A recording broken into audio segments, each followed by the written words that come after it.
Hello guys and welcome back into a new brand video. In today's tutorial, I'm going to show you how to make reports public in Salesforce. So make sure to watch the video to the end and follow these simple steps.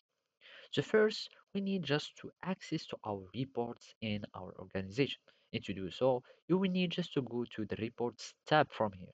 If you cannot find it, you can just simply go to the app launcher and type reports and then you can click on reports and then it will take you there. Otherwise, if you want to add your reports in your navbar, you can simply personalize your navbar and add more item. Go to all and you will find reports there.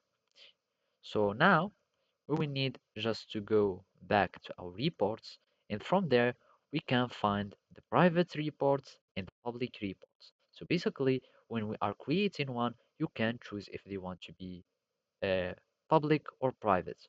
So let's go for a new private and let's click create a new one. So I'm just going to run cases, report, start, run, and save. So I'm just going to save it, and from here you can have some unique names, etc., etc. So I'm just going to click on save, and from here we have these uh, reports or these private reports here. So basically, if we want to make it public, we can simply we need to move it to the public place.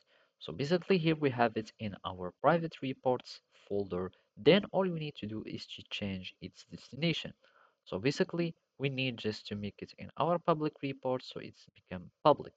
So from here, we can just click and then move. And after that, we need to take it either with the shared with me or the public report. So from here, I'm just going to select folder.